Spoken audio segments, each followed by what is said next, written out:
Hi friends, आज मैं आपको जादुई दिवाली कार्ड की एक कहानी बताने वाली हूँ। तो चलिए देखते हैं।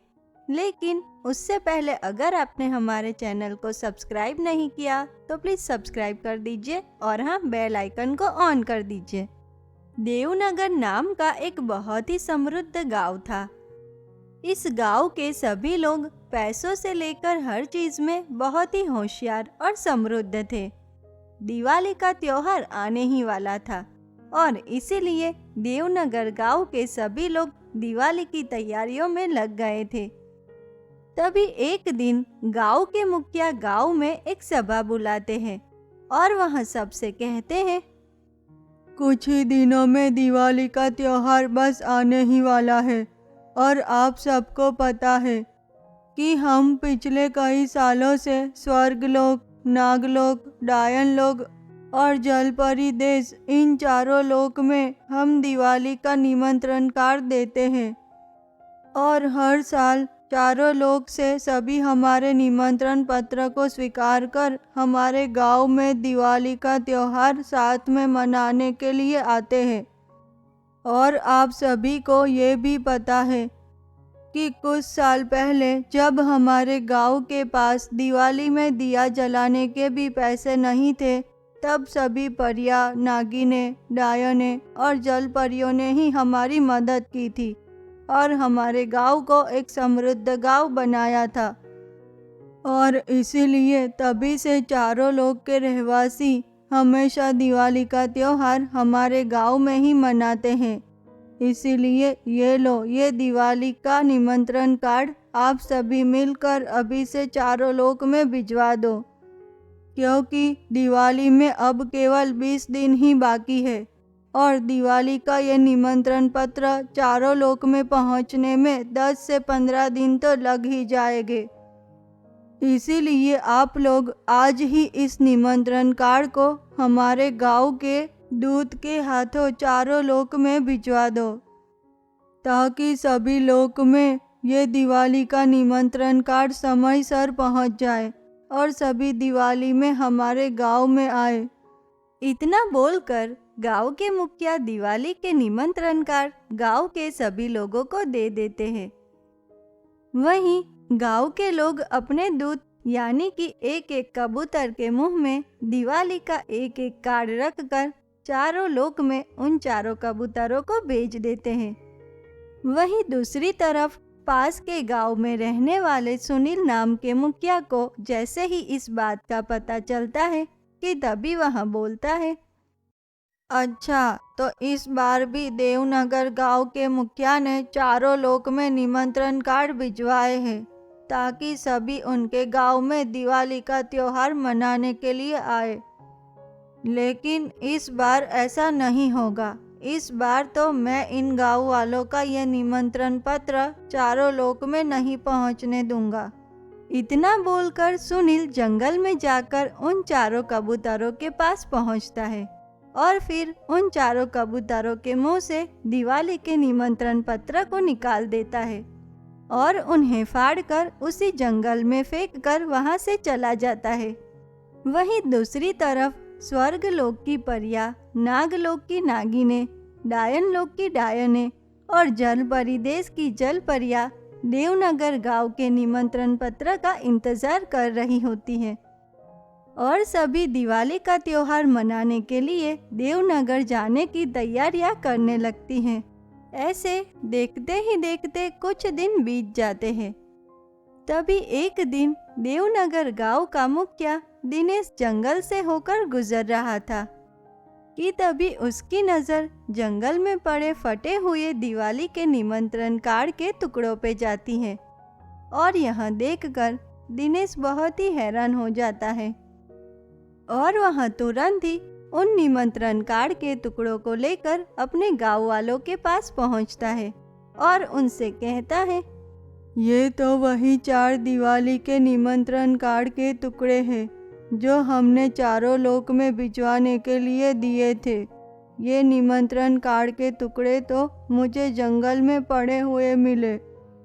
इसका मतलब कि किसी ने जानबूझकर इन निमंत्रण कार्ड के टुकड़ों को जंगल में फाड़कर फेंका था लेकिन अब तो केवल दिवाली के 2 दिन ही बाकी है और ये निमंत्रण कार्ड तो अभी तक चारों लोक में पहुँचे ही नहीं। अब हम क्या करेंगे? क्योंकि अगर हम आज फिर से इन निमंत्रण कार्ड को चारों लोक में भिजवाएंगे, फिर भी वहां पहुंचने में 10 से 15 दिन तो लग ही जाएंगे। हे भगवान, ये तो एक बहुत ही बड़ी समस्या आ पड़ी है। अब हम क्या करेंगे? कैसे भिजवाएंगे निमंत्रण कार्ड को चारों लोक में? इतना बोलकर दिनेश और गांव के सभी लोग बहुत ही परेशान हो जाते हैं। उन्हें कुछ भी समझ नहीं आता कि अब वहाँ क्या करे। कि तभी वहाँ उस गांव में रहने वाली देवा जादूगरनी आती हैं। गांव के सभी लोग देवा जादूगरनी को देखकर बहुत ही खुश होते हैं, क्योंकि कुछ साल पहले देवा जादूगरनी तपस्या करने हिमालय के पहाड़ों पे चली गई थी और आज अचानक उसे गांव में वापस देखकर सभी को बहुत ही खुशी होती है। कि तभी देवा जादूगरनी बोलती है, आप सभी ऐसे एक साथ यहाँ क्या कर रहे हो? क्या कुछ हुआ है गांव में? मुझे आप सभी थोड़े परेशान भी लग रहे हो। बताओ क्या बात है? देवा जादूगरनी की यह बात सुनकर दिनेश उसे सारी बात बताता है। दिनेश की बातें सुनकर देवा जादूगरनी कहती है, आप सभी परेशान मत हो। मैंने हिमालय के पहाड़ों पे जाकर जो तपस्या की है, उससे मुझे कई सारी नई जादुई शक्तियाँ भी मिली हैं। मैं उन जादुई शक्तियों की मदद से दिवाली के जादुई निमंत्रण कार्ड बनाती हूँ, जो सिर्फ 1 घंटे में ही चारों लोक में पहुँच जाएंगे। और फिर देवा जादूगरनी अपनी जादुई शक्तियों से दिवाली के जादुई निमंत्रण कार्ड बनाती है और चारों लोक में एक एक निमंत्रण कार्ड भेज देती है। वहीं यह सब देखकर गांव के सभी लोग बहुत ही खुश हो जाते हैं और फिर दिवाली में सभी के आगमन की तैयारियां करने लगते हैं। वहीं दूसरी तरफ पास के गांव के मुखिया सुनील को तो इस बात का पता ही नहीं चलता। वहाँ तो इसी सोच में रहता है कि इस बार देवनगर गांव में किसी भी लोक से कोई भी दिवाली का त्योहार मनाने के लिए नहीं आएगा। ऐसे देखते ही देखते दिवाली का दिन भी आ ही जाता है और देवनगर में चारों ओर रोशनी ही रोशनी होती है। चारों ओर दिए जलाए हुए होते हैं और देवनगर गांव के सभी लोग चारों लोक से सभी के आने का इंतजार कर रहे होते हैं।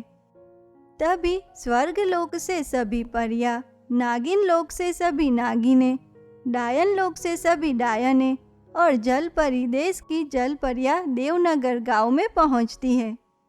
गांव के लोग सभी को देखकर बहुत ही खुश होते हैं और सभी का स्वागत करते हैं।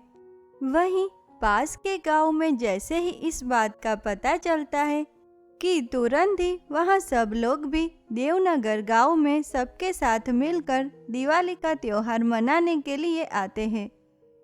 लेकिन वहीं सुनील को तो इस बात से बहुत ही गुस्सा आता है। वह बोलता है, मैंने तो सभी निमंत्रण कार्ड को फाड़कर फेंक दिए थे, तो फिर चारों लोक में निमंत्रण कार्ड आखिर पहुँचे कैसे? ये कैसे हुआ? और मेरे गांव के सभी लोग भी देवनगर गांव में दिवाली मनाने के लिए चले गए हैं। मैं उन सभी को कभी माफ़ नहीं करूँगा। ऐसे सुनील बहुत ही गुस्से में गांव में अकेला ही बैठकर बस यही सोचता है और गुस्सा करता रहता है कि तभी वहां देवा जादूगरनी आती है। सुनील, चारों लोक में दिवाली के निमंत्रण कार्ड मैंने ही भिजवाए थे। सुनील, त्योहारों की असली खुशी तो सबके साथ मिलकर खुशी से त्योहार मनाने में है। और हाँ सुनील, त्योहारों के दिनों में हमें हमेशा अपनी नफरत और ईर्ष्या को भूलकर सबके साथ मिलकर खुशी से त्योहार मनाने चाहिए। देवा जादूगरनी की यह बात सुनकर सुनील को अपनी गलती का एहसास होता है और वह तुरंत ही देवनगर गांव में जाकर सभी से अपनी गलती की माफ़ी मांगता है और फिर सभी साथ मिलकर खुशी से फुलझड़ियाँ जलाते हैं और दिवाली का त्योहार मनाते हैं। तो दोस्तों, त्योहारों की असली खुशी सबके साथ मिलकर खुशी से त्योहार मनाने में ही है, ना कि अकेले रहकर दूसरों के प्रति नफरत और ईर्ष्या रखने में। और हाँ दोस्तों, आप सभी को भी मिट्टू टीवी की ओर से दिवाली की बहुत बहुत हार्दिक शुभकामनाएं। तो कैसी लगी आपको हमारी ये कहानी? अगर पसंद आई हो तो प्लीज़ लाइक कीजिए, शेयर कीजिए और हाँ, सब्सक्राइब करना मत भूलिए। तो चलिए मिलते हैं ऐसी ही एक और नई अनोखी कहानी के साथ। तब तक के लिए धन्यवाद।